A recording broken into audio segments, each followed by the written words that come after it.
Hello মেলাবলি viewers, আসসালামু আলাইকুম। বাংলাদেশি মাম London. এখন সকালবেলা। আগে তো আমার হাজব্যান্ড বাচ্চাদের স্কুলে নিয়ে যেত। এখন ওর ঘুমটা কম হয়, সেজন্য আমি নিয়ে যাই। আমি ওদের স্কুলে ড্রপ করে তারপর আমি আমার জবের জন্য স্টেশনে চলে যাই। তো আয়া সাদিয়ানকে নিয়ে এখন স্কুলের দিকে যাচ্ছি। এখনকার ওয়েদারটা খারাপ না, একটু ঠান্ডা পড়ে আবার ঠান্ডা চলে যায়, তবে রামাদানের জন্য আমার মনে হয় যে একদম পারফেক্ট ওয়েদার। আর এখন তো টাইমও খুব কম, সব কিছু মিলে খুবই চমৎকার এবারকার রামাদান যাচ্ছে আমাদের। তারপর আপনাদের কী অবস্থা বলেন তো? অনেক দিন ধরে ব্লগ দিই না, আসলে নিজের মতো করে আমি কয়েকটা দিন কাটালাম। আমার অনেক ভালো লেগেছে, কোনো ব্লগে চিন্তা নেই, একদম নিজের মতো করে মনে যা যা চেয়েছে সেইভাবেই সময় পার করার চেষ্টা করেছি। তো দেখতে দেখতে তো রামাদান চলে গেল। তারপর বাংলাদেশের কিছু কাহিনীর জন্য মনটাও খারাপ ছিল। আসিয়া মেয়েটার জন্য অনেক অনেক বেশি মন খারাপ ছিল। আল্লাহ ওকে বেহেশত নসিব করুক। আসলে বাংলাদেশে তো আমরা ছোটবেলায় থেকে দেখে আসছি এরকম ঘটনা অনেক হচ্ছে। তবে শুধু যে বাংলাদেশে হয় তা না, এটা সব দেশেই হয়। বাংলাদেশে যেমন প্রচার একটু বেশি হয়ে যায়, অন্যান্য দেশে প্রচার একটু কম হয়। আমি এদেশের নিউজেও দেখেছি এরকম কাহিনী অনেক হয়েছে। যাক, আল্লাহ তাদের হেদায়েত দান করুক, এই টাইপের কাজ যেন ভবিষ্যতে আর না হয়, সেই দোয়াই থাকবে। তো বাচ্চাদের স্কুলে দিয়ে এখন আমি আমার স্টেশনের দিকে যাচ্ছি। একটু তো কষ্ট হয়, রামাদানের সব কিছুই ঠিক আছে, কিন্তু এই যে জবে গিয়ে এখন আবার মানে বছর শেষ, এখন জবে অনেক কাজ, সব কিছু কাউন্টিং করা, তো সব কিছু মিলে একটু ব্যস্ততা যাচ্ছে। গত ব্লগে গ্রিন সিটি গিয়ে একটা শপ দেখিয়েছিলাম, আমার এক পরিচিত ছোট ভাইয়ের শপ, যেখানে হিজাব বিক্রি হতো। একসময় ওর শপটা অন্য জায়গায় ছিল, দামিনীর পাশে, এখন এই জায়গায় নিয়ে আসছে আনান পান সেন্টারের পাশে। আমি কিন্তু শপের নামটা দেখিয়ে দিয়েছি, একদম আনান পান সেন্টারের পাশেই শপটা। এতো সবাই এমনভাবে কমেন্ট করছে, আপু শপের নামটা বলেন, কিন্তু ভিডিওর মাঝখানে কিন্তু যখন আমি ওর শপটাতে গেলাম তখন কিন্তু আমি শপের নামটা দেখিয়ে দিয়েছি। রোডের ওপারে হচ্ছে বনফুল মিষ্টির দোকান, আর এ পারটায় হচ্ছে আনান পান সেন্টার। এটার সাথে সবটাই কিন্তু সেই ব্লু রেড ড্রেসগুলো পুতুলে পরানো ছিল। তো আপনারা যখন গ্রিন স্ট্রিটে যাবেন একটু ব্রেন খাটিয়ে কিন্তু চলতে হবে, যে দেখি তো কোন শপটার কথা বলেছে, একটু যাই। একদম বারবার কোশ্চেন করলে দেখা যায় আমি না লিখতে পারলেও আমার খারাপ লাগে, তারপর আবার মনে হয় যে না, অনেকবার তো লিখেছি, আর কত লিখবো। তো আমি জব শেষ করার পর এখন নিজের জন্য, মানে আমি আর আমার মেয়ে, আমাদের দুজনের জন্য কিছু মেডিসিন কিনছি। আমারই বিশেষ করে একটু বেশি লাগছে। আমাদের অনেক সময় মনে হয় না যে টায়ার্ড লাগে, মন ভালো লাগে না, কেন এমন হচ্ছে? মানে আয়রনের মাত্রাটা কমে গেলে এমনটা হয়। তো আমি আমার বুটসে থেকে কিছু কিনলাম, তারপর আবার মনে হলো যে ওয়েস্টফিল্ড বুটসের থেকেও কিছু নিব। তো আমি এখন ওয়েস্টফিল্ডে চলে আসছি। আজকে আদিয়ানের ১ ঘন্টা পরে ছুটি হবে। আয়াজ এরই মধ্যে বাসায় চলে গেছে। তো আমার হাতে একটু সময় আছে, কারণ আমি জব থেকে ডিরেক্টলি বাসায় যাই না, কারণ আদিয়ানের ছুটি হয়। তো মার্কেটের পাশেই তো আদিয়ানের স্কুল, সেজন্য একটু ঘোরাফেরা করে আদিয়ানকে আনতে চলে যাই। আমি যেমন ২০ মিনিটের মতো ঘোরাফেরা করতে পারি। তো আমি বুটসের থেকে কিন্তু মেডিসিনটা নিয়ে নিলাম। তারপর আমি আমার সবচেয়ে পছন্দের একটা শপ অ্যাপ্রিকট, এখানে আসলাম। একটা জুয়েলারি দেখালাম না, জুয়েলারিটা খুব সুন্দর ছিল। তারপর খুব বেশি ঘোরাফেরা করতে পারি না, কারণ সময় এত কম থাকে, দেখা যায় এক ফ্লোর থেকে আরেক ফ্লোরে যেতে যেতেই ৫ মিনিট চলে যায় এরকম। তো হোয়াইট শপে একটু দেখলাম সামনের দিকটায়, হোয়াইট শপে তো অনেক দাম। একটা মগ বাইরে ডিসপ্লে করা ছিল, সেইটা দেখে আসলে মূলত আমি এসছি যে দেখি তো মগটার দাম কেমন। তো হোয়াইট শপের টেবিলটা খুব সুন্দর করে সাজিয়েছে, তো সেটা একটা ছবি নিয়ে রাখলাম। এই হচ্ছে সেই মগটা, ছোট্ট একটা হার্ট দেওয়া ছিল, 15 পাউন্ড ছিল মগটার দাম। তবে এমন একটা সাইজ আমি দেখলাম যে আপনি এত চা তো আসলে খাওয়া হয় না, মানে চা খেয়েও শান্তি পাবেন না, দেখা গেল যে পানির জন্য ইউজ করতে পারেন, আবার পানির জন্য দেখা যায় এই টাইপের মগ অনেক ইউজ করতেও চায় না। তো অল্প কিছুক্ষণ ছিলাম, এখন মনে হলো যে না চলে যাই, কারণ মার্কেট থেকেও ছেলের স্কুলে যেতে একটু সময় লাগে, 5-6 মিনিট তো লাগেই। এবার রামাদানে ভাজা পোড়া খুব কম খাওয়া হচ্ছে। প্রথম 2-3 দিন করেছিলাম, তারপর খুব লাইট। তো আজকে আমার আপাদের বাসার থেকে আমাদের বাসায় ইফতার আসবে। আপার হাসব্যান্ড তো 6 মাসের জন্য বাংলাদেশে চলে গেছে। সেজন্য আপা সবসময় আসতে পারে না, কারণ ভাইয়াই তো ড্রাইভ করতো সেজন্য।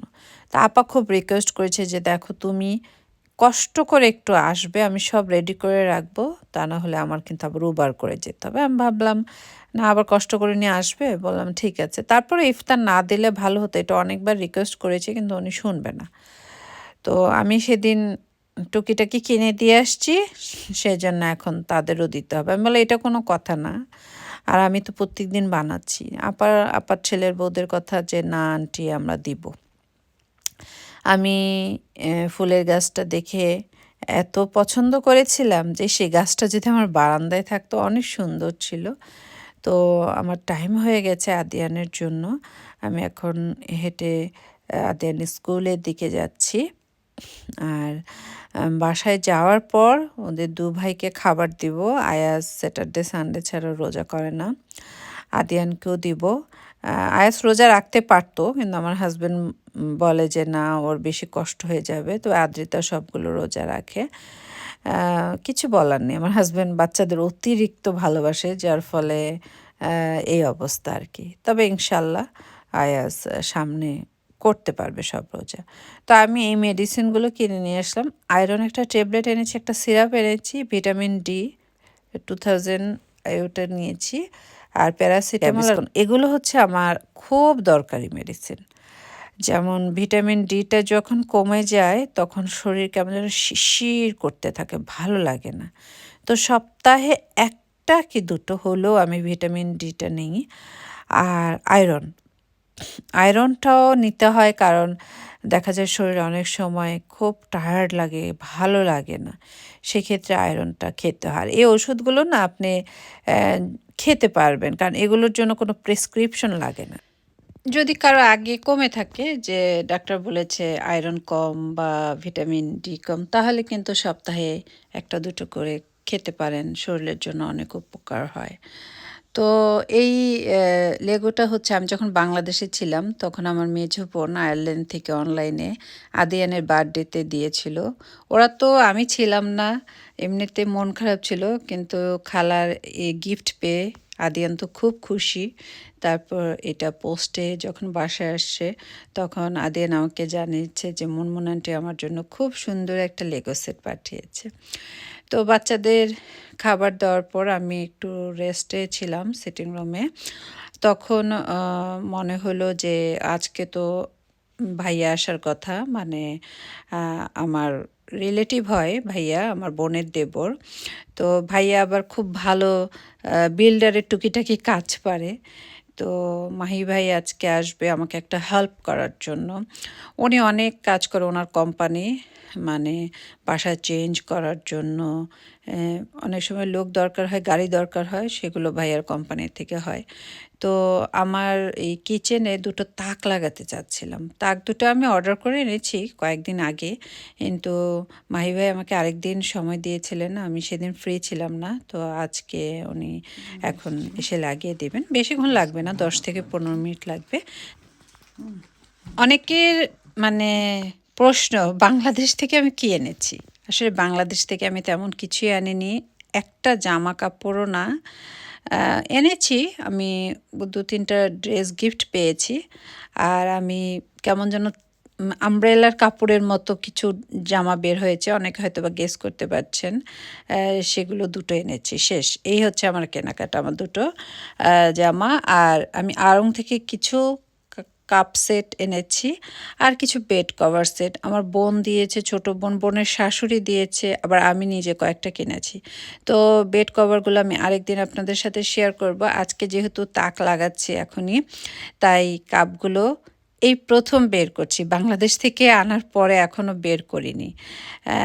সবগুলো এখন বের করে রাখছি, কারণ আমার বাসায় জায়গা খুবই কম। সেজন্য ভাবলাম তাকের মধ্যে করে যেগুলো একটু ডিজাইন আর সুন্দর সুন্দর কাপ, যেমন রয়্যাল অ্যালবার্টেরগুলো ডিসপ্লে করব না, কারণ সেগুলো একটু এক্সপেন্সিভ। সেগুলো ডিসপ্লে করলে দেখা যায় ধুলোবালিতে এমনিতেই সাদা কালার আর গোল্ডেন কালার কাজ আছে, ওগুলো মুছতে গেলে আবার নষ্ট হয়ে যেতে পারে। সেই জন্য ভাবলাম এই টাইপের কাপগুলো একটু ডিসপ্লে করি, যেমন আমরা দুজন যখন চা কফি খাবো তখন যেন কুইকলি নামিয়ে আবার খেতে পারি এবং টাইডি আপ করে রেখে দিতে পারি। তো এই কাপগুলো তো আড়ংয়ে খুবই কমন। তো এই সাদা এবং গ্রিন কাপটা, এটা আমি নিউ মার্কেটের ফুটপাথ থেকে কিনেছি। আমার কেন জানি ভালো লেগেছিল, সুন্দর। আর যখনই কাপ কিনি দুটো দুটো, শুধু আড়ং থেকে 6টা কাপ কিনেছি। আর লাল কাপগুলো এর আগেও কিন্তু আমি দুটো এনেছিলাম, এবার সাইজের ছোট আবার দুটো কাপ আনলাম। আড়ংয়ে দেখলাম এই কাপই, এই টাইপের কাপ আর প্লেন প্লেন কিছু কাপ আছে। তো আমার মনে হলো যে তাহলে এরকম কাজ করা কাপগুলোই নিই। এই হলো আমার বাংলাদেশের কেনাকাটা মূলত। আর আমার দুই বোনের কিছু কেনাকাটা ছিল, ওদের জিনিসগুলো আমার আনতে হয়েছে। ওরা অনেক কিছু অনলাইনে অর্ডার করে, সেগুলো ওরা মানে সেরকম মানুষ পায় না আনার জন্য, তা আমি নিয়ে আসি, আবার ওদের জন্য আমি পোস্ট করে দিই। এ হচ্ছে অবস্থা। আর আমি যে কেক ডেকোরেশনের অনেক কিছু কিনে ফেলেছিলাম, তো সেই জন্য আমার লাগেজের অবস্থা খুবই খারাপ ছিল। আমি যে অন্য কিছু আনবো, আমার শাশুড়ি আমাকে খেজুরের গুড় দিয়েছিলেন, আনতে পারিনি। খেজুরের ঝরা গুড় দিয়েছিল 2 বক্স, তাও আনতে পারিনি, এয়ারপোর্টে রেখে আসছি। আবার শাশুড়ি বাসায় নিয়ে যাওয়া হয়েছে, আমার এক ভাইয়ার কাছে রেখে আসছি। তারপর আমি দুটো চাদরও রেখে আসছি, বেড কভার। তো সেগুলোর মধ্যে একটা বলেছি আমার শাশুড়িকে রাখতে, আরেকটা কেউ আসলে আমার জন্য পাঠিয়ে দিতে। এরকম অবস্থা। তো সব কিছু মিলে আলহামদুলিল্লাহ, একা গেলে আসলে তেমন কিছু আনা যায় না। আর আমার কাছে কেন জানি মনে হয় লন্ডনে অনেক কিছু আছে। আর আনলেই তো হবে না, ঘরের মধ্যে তো রাখতে হবে। আমি কোথায় রাখবো? আমার তো জায়গা নেই। এমন থাকতো যে গার্ডেনের মধ্যে বিশাল বড় রুম আছে, শুধু বাংলাদেশি জিনিস আনতাম আর ওইখানে সাজিয়ে রাখতাম। যখন দরকার হতো তখন নিয়ে আসতাম। কিন্তু তেমনটা না, ফ্ল্যাটের মধ্যে জায়গা খুবই সীমিত থাকে। সেজন্য বুঝে শুনে আনতে হয় সব কিছু। এই তো আমার কেনাকাটা। আর এখনই আমার সেই মাহি ভাই, আমার বোনের দেবর, মানে আমার বিয়াই হয় সম্পর্কে, উনি চলে আসবে। তারপর আমাকে সেই তাক দুটা লাগিয়ে দিবে। আমি তো বিল্ডারের কাজ মোটামুটি জানি, কিন্তু আমাদের ওয়ালগুলোর মধ্যে আবার বোর্ড বসানো, সেজন্য আমি অত রিস্ক নিতে চাই না। সেই কাজগুলো আমি দক্ষ মানুষ দিয়ে করালে মানে আমার ভালো লাগে, যে জিনিসটা নষ্ট হলো না, এরকম আর কি। তো আমি যে আগে বড় লাল কাপগুলো এনেছিলাম, এগুলো হচ্ছে সেইগুলো। এগুলো তো আমার ছোট বোনের বিয়ের সময় যখন গিয়েছিলাম তখন কিনে নিয়ে আসছিলাম। আর এবার ছোট কাপগুলো নিয়ে আসছি। এই হলো অবস্থা। মানুষ তো বাংলাদেশে গেলে দেখি গোল্ড কিনে নিয়ে আসে। আমার বড় ননাসের কথা শুনলাম, উনি গোল্ডের চুড়ি কিনে নিয়ে আসছে। অনেকেই নিয়ে আসে অনেক কিছু কিনে, কিন্তু আমার সেই ইচ্ছেটা ছিলও না। মনে হলো যে থাক, আল্লাহ যখন দিবে তখন নিতে পারবো ইনশাল্লাহ, সমস্যা নেই। আর ড্রেস তো খাদি থেকেই বেশি কেনা হয়, গ্রিন স্ট্রিট থেকে কেনা হয়, সেজন্য অত ড্রেস এনে মানে হেডেক লাগে। আদ্রিতাও বাংলাদেশের ড্রেসগুলো অত পরতে চায় না, আর আয়াসাদেনের জন্যও না, সেই জন্য আর কি আনা হয়নি। তবে হ্যাঁ, ওদের জন্য কিছু পাঞ্জাবি নিয়ে আসছি ঈদের জন্য। তো দেখা যাক, পাঞ্জাবিগুলো যদি ওদের মন মতো হয় তাহলে তো পরবে অবশ্যই। এই হলো অবস্থা। এই জায়গাটায় আমি তাক লাগাতে চাচ্ছি। এই তো মাহি ভাই চলে আসছে, উনি আমার জন্য তাক দুটো সেট করে দিচ্ছে। দেখি কেমন দেখা যায়। যদি ভালো লাগে তো লাগলো। আগে তো দুটো লাগানো ছিল, তার সাথে অ্যাডজাস্ট করে আরও দুটো লাগিয়ে নিলাম। তো আমি ওই পাশের শোপিসগুলো এই পাশে নিয়ে আসলাম। আমার কাছে মনে হলো যে এক সাইডে করে রাখলে ভালো লাগবে দেখতে। এই তো আমার সবগুলো কাপ দুটো দুটো দুটো, মানে আমার হাজব্যান্ডের একটা, আমার একটা, সব দুটো দুটো কাপ আর কি। তো এখন ভাইয়া চলে গেল আর আমি এখন বের হয়ে গেলাম। আয়াজকে বলে গেলাম যে আয়াজ আমি আন্টির বাসায় যাচ্ছি, আন্টি তো অনেকগুলো ইফতার রেডি করেছে, আমি নিয়ে আসতে যাই। আয়াজ বললো ঠিক আছে আম্মু তুমি যাও। তো এখন আমি যাচ্ছি। এখান থেকে ম্যানর পার্ক যেতে হবে। আপারা কিন্তু সবসময় আমাদের বাসায় নিয়ে আসে, কিন্তু ওই যে বললাম আপার হাজব্যান্ড 6 মাস ধরে তো বাংলাদেশে, সেজন্য আপার বাসায় আর কেউ ড্রাইভ করে না, তাই আমিই যাচ্ছি। আর আমি যাচ্ছি বলে আজকে আমার ইফতার বানানোর ঝামেলা নেই। তবে যত ইফতারি হোক, যত যাই হোক, আমার হাজব্যান্ডের জন্য যে আমি খিচুড়ি রান্না করি, ডিম ভাজি, বুট ভুনা করি, সেটা কিন্তু বাদ থাকবে না। সেটা মাস্ট তাকে দিতে হবে। তো আমি ডাল ভিজিয়ে বের হয়ে গেলাম। আসার পর সাথে সাথে চুলোর মধ্যে ওর জন্য ল্যাটকা খিচুড়ি বা পাতলা খিচুড়ি যাই বলে সেটা অল্প করে রান্না করে ফেলি। আর ডিমটা ভেজে ফেলবো। আর বুট ভুনা করে রাখা আছে ফ্রিজে, সেটা গরম করে নিব, তাহলেই কিন্তু হয়ে যাবে। আমার আপা আমাকে অনেক ভালোবাসে। আমার মনে হয় বিদেশের বাড়িতে এমন ভালোবাসার মানুষ পাওয়াটা কঠিন। তা আল্লাহ আমার আপাকে নেখায়ের দিক। আপনারাও দোয়া করবেন। আপার ছেলের বউগুলো খুব কষ্ট করে আমার জন্য রান্না করেছে। শুধু আমার জন্য না, ওরা হয়তো আরও কয়েক বাসায় ইফতার দিবে। তো আমি নিয়ে চলে আসলাম, যেহেতু টাইম কম সেই জন্য। দেখেন কত কিছু দিয়েছে। আয়াজকে বলেছিলাম আয়াজ তুমি একটু নিচে নেমে আসো, আয়াজ নিচে নেমে আসছে, আমাকে হেল্প করছে। এ হচ্ছে অনেকগুলো পোলাও। এই হটপটটা কিন্তু অনেক বড়। গরুর গোস্ত দিয়েছে, একটা বড় 7 আপ দিয়েছে। আমি বলেছি আমার বাসায় ড্রিঙ্কস আছে, তারপর আপা দিয়ে দিল জোর করে। সমুচা, বেগুনি, তারপর আলুর চপ, পেঁয়াজু, খেজুর, জিলাপি। এই হচ্ছে। আর আদ্রিতার জন্য তো রোস্ট মাস্ট থাকবে। শুধু আদ্রিতা না, সবার জন্যই। মানে আদ্রিতা খুব লাইক করে আপার হাতে রোস্ট, সেজন্য মানে সব সময় আপা আদ্রিতার জন্য পোলাও রোস্ট পাঠাবে। আদ্রিতা এখন জবে আছে, জব থেকে এসে তারপরও খাবে। তো এরই মধ্যে আমরা ইফতার করে ফেললাম। তারপর আমাদের সেই কমন দই আর সানাটা নামাজ পড়ার পর খেয়ে ফেললাম।